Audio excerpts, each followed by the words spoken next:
ध्यान की सारी प्रक्रियाएं आपको वर्तमान में लाने के लिए बनी होती हैं।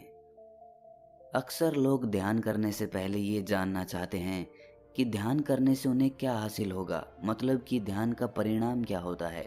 ये गौर करने की बात है कि ये सवाल जो उसके मन में उठ रहा है, ये भविष्य की चिंता का ही रूप है। क्योंकि ध्यान तो अभी करना होता है, लेकिन उसका परिणाम हमेशा भविष्य में मिलता है। और इसी तरह हमारा मन कहीं ना कहीं भविष्य या अतीत की चिंताओं में घिरा रहता है, और ध्यान हमारे मन और मस्तिष्क को भविष्य और अतीत से खींचकर वर्तमान में लेकर आता है। और जब हमारा मन एक बार वर्तमान का मजा चख लेता है तो उसे वास्तविक आनंद का अनुभव होता है। एक इंसान की पूरी जिंदगी अगर दो शब्दों में समाहित की जाए तो दो शब्द होंगे सुख और दुख। ये सुख और दुख मिलकर एक ऐसा चक्र बनाते हैं, एक ऐसा गोला, एक ऐसा पहिया बनाते हैं कि इंसान जिंदगी भर उस पहिए में गोल गोल घूमता रहता है। और उस गोले में चलते चलते कभी वो दुख को पार करके सुख में पहुंच जाता है, लेकिन उसे उस वक्त ये नहीं पता होता कि ये सुख का गोला भी घूमकर फिर से दुख में लेकर आएगा। और इसी चक्कर में फंसकर आदमी का पूरा जीवन निकल जाता है। लेकिन अगर आप एक बार इस चक्कर को समझ लेते हैं कि सुख और दुख दोनों एक ही गोले के दो सिरे हैं, चाहे हम सुख से शुरुआत करें या फिर दुख से, आखिरकार हम दूसरे कोने पे ही पहुंचेंगे। अगर ये बात हमारा मन स्वीकार कर लेता है तो ही इंसान इस चक्कर से बाहर निकलने के बारे में सोचना शुरू करता है। और इससे बाहर निकलने का एकमात्र तरीका है ध्यान।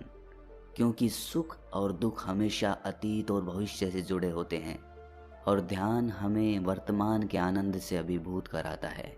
आज की जो मैं आपको कहानी सुनाने वाला हूँ वो आपको सुख और दुख के चक्र से निकालकर वर्तमान के आनंद की एक झलक प्रदान करेगी। इससे पहले कि आप इस कहानी में खो जाएं, इस चैनल को सब्सक्राइब जरूर कर लें। एक बार की बात है, एक नौजवान युवक बुद्ध के पास आता है और उनसे कहता है कि हे बुद्ध, क्या आप मेरे एक सवाल का जवाब देंगे? बुद्ध ने मुस्कुराते हुए कहा कि पूछो, क्या पूछना है। इसके बाद उस युवक ने कहा कि हे बुद्ध, मेरी उम्र अभी बहुत ज़्यादा नहीं है, लेकिन मैं बहुत परेशान रहता हूँ, बहुत दुखी रहता हूँ। मैं आपसे ये जानना चाहता हूँ कि मेरे जीवन में अभी से इतने दुख हैं तो मेरी ज़िंदगी तो अभी बहुत बाकी है। क्या मेरे जीवन में दुख बढ़ते ही रहेंगे? क्या इन दुखों से छुटकारा पाने का कोई रास्ता नहीं है? ये सुनकर बुद्ध कहते हैं कि कहाँ है तुम्हारे दुख? मुझे तो दिखाई नहीं दे रहे। ये सुनकर वो युवक कहता है कि हे बुद्ध, दुख तो मेरे अंदर है, मेरे भीतर है, वो आपको कैसे दिखाई देंगे? ये सुनकर बुद्ध उस युवक से पूछते हैं कि क्या तुम्हें अपने दुख दिखाई देते हैं? वो युवक कहता है कि हाँ बुद्ध, मैं अपने दुखों को भली भांति देख पा रहा हूँ। तब बुद्ध ने पूछा कि इन दुखों का मूल क्या है? बुद्ध में और उस युवक में चर्चा चल ही रही होती है कि तभी एक भिक्षु दौड़कर वहां पर आता है। वो भिक्षु तथागत बुद्ध के कान में कुछ कहता है। इसके बाद बुद्ध उस युवक से कहते हैं कि चलो, आज मैं तुम्हें जीवन का सत्य दिखाने के लिए एक जगह पर लेकर चलता हूँ। वहाँ पे तुम्हें कुछ भी नहीं बोलना है, चुपचाप सारी बातें सुनते रहना है। इसके बाद तुम्हें अपने सारे प्रश्नों के उत्तर खुद ही मिल जाएंगे। ये कहकर वो युवक गौतम बुद्ध के पीछे पीछे चलने लगता है। कुछ दूर चलने के बाद गौतम बुद्ध एक घर में प्रवेश करते हैं। घर में प्रवेश करने के बाद वो युवक और तथागत बुद्ध देखते हैं कि वहाँ पर बहुत सारे लोग इकट्ठे हो रखे हैं, और बीच में चारपाई पर एक वृद्ध आदमी लेटा हुआ है। बुद्ध को देखते ही सभी लोगों ने उनके लिए राह बनाई और बुद्ध उस आदमी के पास वहीं उसकी चारपाई पर जाकर बैठ जाते हैं। वो युवक भी पास में ही बैठ जाता है। इसके बाद वो वृद्ध आदमी जो चारपाई पर लेटा हुआ था कहना शुरू करता है कि हे बुद्ध, मैं नहीं जानता कि मेरे जीवन में कितनी सांसें और बची हैं। पता नहीं किस वक्त मुझे भगवान के घर से बुलावा आ जाए। हे बुद्ध, मैं मरने से पहले अपने कुछ सवालों के जवाब आपसे जानना चाहता हूँ। मुझे पता है कि उन सवालों के जवाब आप ही मुझे दे सकते हैं, इसीलिए मैंने आपको यहाँ पर बुलाया है। इसके बाद उस वृद्ध आदमी ने कहना शुरू किया कि हे बुद्ध, अपने आखिरी वक्त में मुझे अपने बचपन के दिन बहुत याद आ रहे हैं। मैं अपने बचपन के दिनों को याद करता हूँ और सोचता हूँ कि वो भी क्या दिन थे। ना कुछ पाने की फिक्र, ना कुछ खोने का गम। बचपन के उन दिनों को याद करके मेरी आंखों में आंसू आ जाते हैं। मुझे लगता है कि कितनी आज़ादी थी उस समय। मेरा मन कितना खुला हुआ था। मन में कुछ भी पाने की इच्छा नहीं थी। जिस भी खेल में लग जाते थे, उसी खेल में पूरे दिन लगे रहते थे। लेकिन कुछ समय बाद जैसे जैसे मैं बड़ा होने लगा, वैसे वैसे लोग मुझे जिंदगी की दौड़ में आगे निकलने के लिए कहने लगे। मेरे पिता अक्सर मुझसे कहा करते थे कि तुम पढ़ाई में अपने भाई जैसे क्यों नहीं हो, तुम दूसरे लोगों से पीछे क्यों रहते हो। ये सब सुन सुनकर मेरा मन बहुत बेचैन रहने लगा। लोग मुझे बहुत ताने देते थे, क्योंकि ना तो मैं खेल में अच्छा था और ना ही पढ़ाई में अच्छा था। सब लोग मुझे किसी और की तरह बनने के लिए कहते थे, और उनके तानों से तंग आकर मैंने जीवन में कुछ हासिल करने का निश्चय किया। मैंने अपने आप से वादा किया कि मैं भी अपने भाई की तरह एक कामयाब इंसान बनूंगा, और इसके लिए मैं दिन रात मेहनत करने में लग गया। शुरुआत में बहुत मुश्किलें आईं, बहुत निराशा हाथ लगी, लेकिन मैंने हार नहीं मानी और मैंने खुद अपना व्यापार खड़ा कर लिया। उसके बाद मुझे कुछ पाने का एहसास हुआ। मुझे बहुत खुशी हुई, क्योंकि जो लोग मुझे ताने देते थे वही लोग अब मेरे आगे पीछे घूमने लगे थे। कुछ वक्त बाद एक रईस बेटी के साथ मेरी शादी हो गई, और उसके बाद मुझे लग रहा था जैसे मेरा जीवन स्वर्ग बन गया हो। कुछ साल बाद मुझे 2 बेटे प्राप्त हुए। दोनों बहुत ही सुंदर और हष्ट-पुष्ट थे। अब मेरा मन मेरे बच्चों के लिए कुछ करने को उत्सुक हो गया। मैं और भी ज्यादा धन कमाने में लग गया, और जल्द ही मैं अपने नगर का सबसे बड़ा व्यापारी बन गया। सब कुछ अच्छा चल रहा था, लेकिन अनहोनी को कौन टाल सकता है। एक दिन अचानक मेरी पत्नी मुझे छोड़कर चल बसी। इससे मुझे बहुत गहरा आघात पहुंचा। मैं कई दिनों तक अपने घर से बाहर नहीं निकला।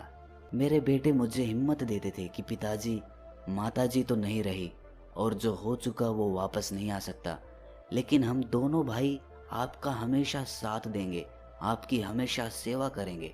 आपको किसी बात की कोई चिंता करने की आवश्यकता नहीं है।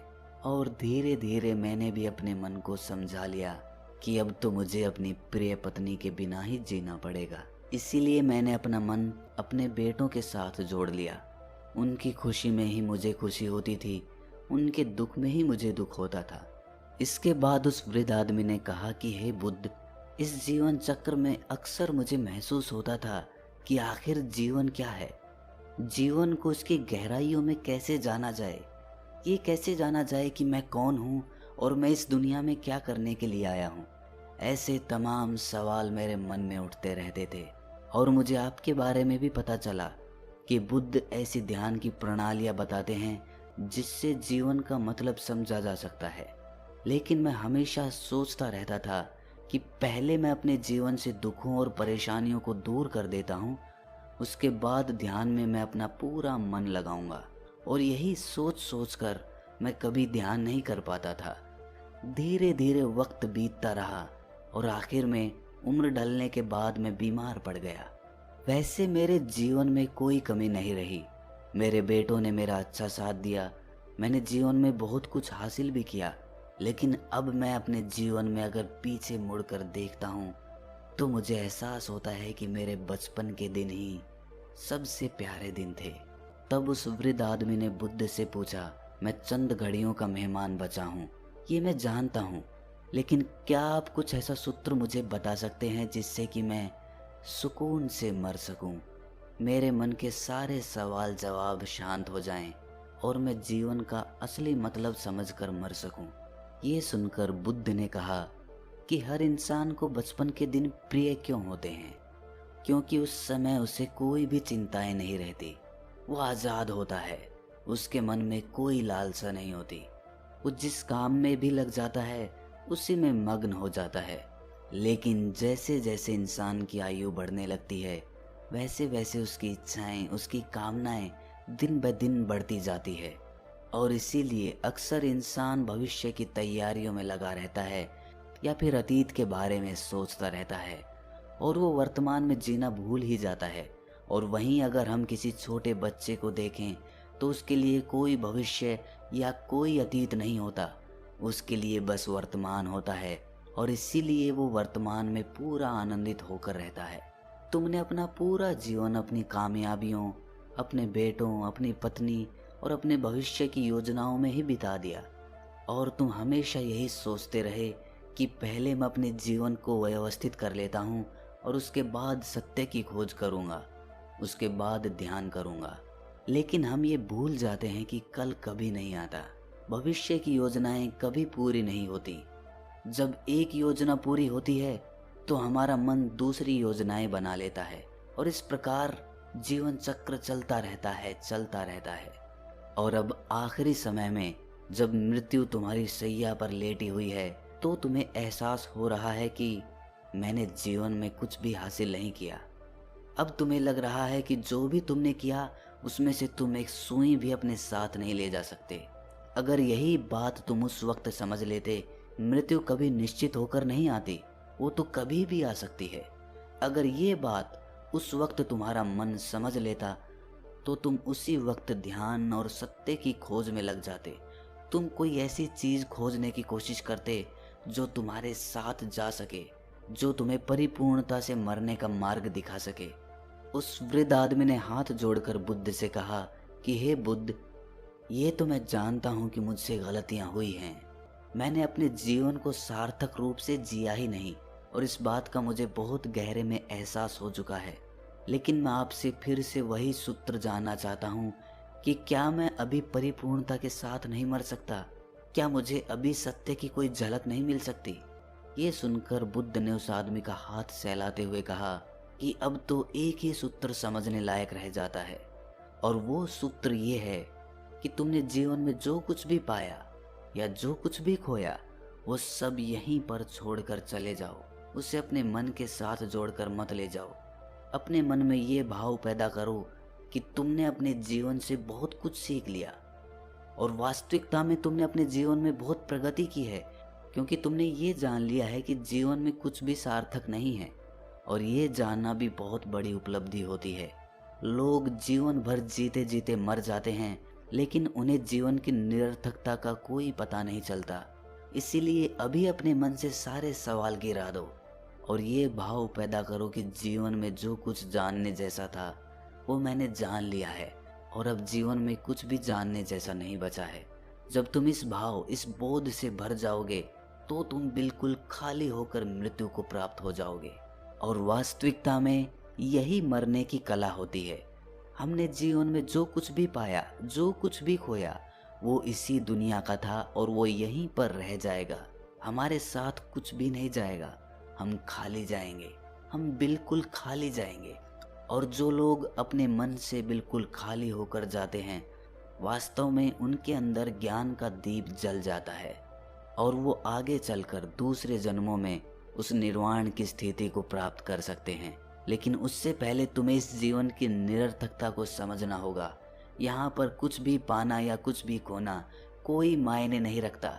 इसके बाद बहुत देर तक उस वृद्ध आदमी ने कोई सवाल नहीं पूछा और वो मुस्कुराते हुए मृत्यु को प्राप्त हो गया।